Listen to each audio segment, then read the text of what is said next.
Catastrophes of this magnitude rarely begin with a spark. They begin long before, with a handshake behind closed doors. It starts here, in warehouses full of inventory and boardrooms full of ambition. Look at the confidence in this room. The charts are pointing up. Profits are soaring. To these men, this isn't a safety meeting. It is a celebration of efficiency and cost cutting. But usually, success comes at a hidden price. Secret deals, compromised ethics, a quiet exchange in the locker room, a sealed envelope, and the moment integrity is traded for a payout. Watch this moment closely. This is the smoking gun. When tested against the heat gun, this material doesn't just fail, it fails catastrophically. It doesn't resist the fire. It melts like wax. It drips like burning rain. Someone in this room knew it was a death trap. You can see the regret. Night descends upon the city. While the streets below grow quiet, life inside the tower block slows down. The corridors are empty. Families are sleeping. The lights are out. It is a picture of peace, unaware that the building is living on borrowed time. Midnight strikes. In the silence of a dark kitchen, a malfunction begins. Not with a loud bang, but with a whisper. An electrical fault deep behind a refrigerator. A small spark, generating heat where it shouldn't be. Smoke begins to curl upwards unseen by anyone. Then ignition. The plastic casing gives way. The flames taste the oxygen and leap onto the wooden cabinets. In the bedroom, a man wakes up. The air is thick. The sound of coughing breaks the silence. He steps into the hallway and sees the glow. Panic sets in. He grabs the phone. His voice trembles as he makes the call that will mark the beginning of the nightmare.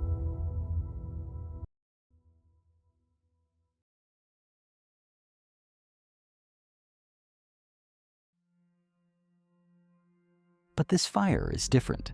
It has no intention of staying inside the apartment. The intense heat shatters the window glass, and the beast is unleashed into the night air. It finds what it was looking for, the building's exterior cladding. This is where the disaster turns into a catastrophe. The polyethylene core within the panels acts like solid petrol. It ignites instantly. Instead of acting as a shield, the walls become fuel. Look at this. The molten plastic drips down like burning lava, igniting the floors below. Simultaneously, the chimney effect takes over. The gap between the cladding and the concrete wall acts like a wind tunnel, pulling the flames upward at a terrifying speed. In a matter of minutes, a single apartment fire transforms into a vertical inferno, engulfing the entire face of the tower.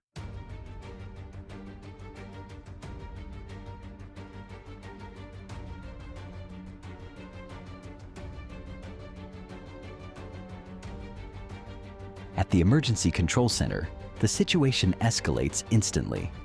The boards light up with red warnings. Calls flood the lines from every floor.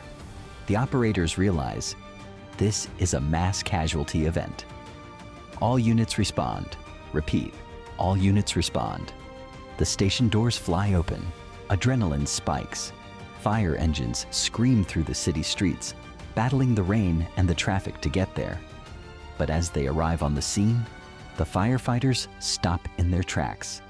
They are trained for everything, but tonight they are staring at a monster. Hoses are deployed. High-pressure streams blast the building. But against a fire fueled by the building's own skin, the water feels almost insignificant.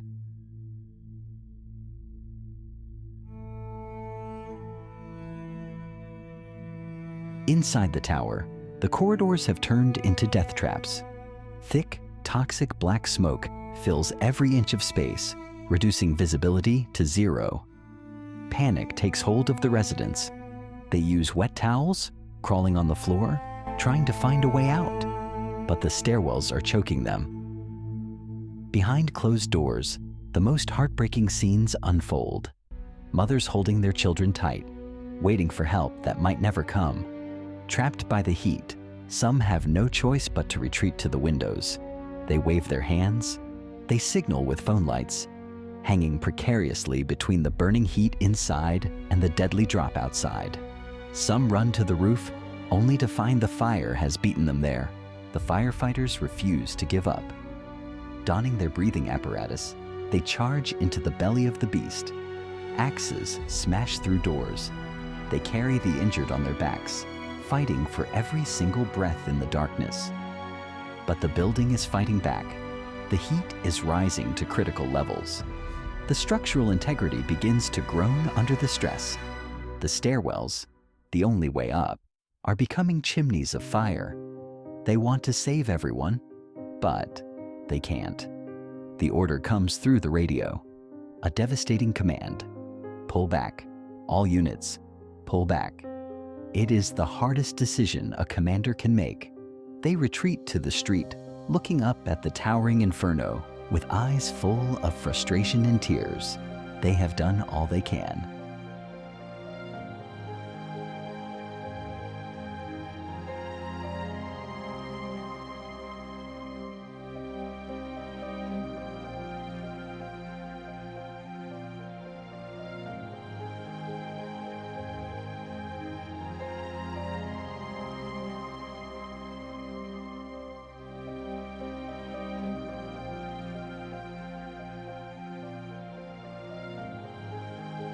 Morning light reveals the true scale of the tragedy.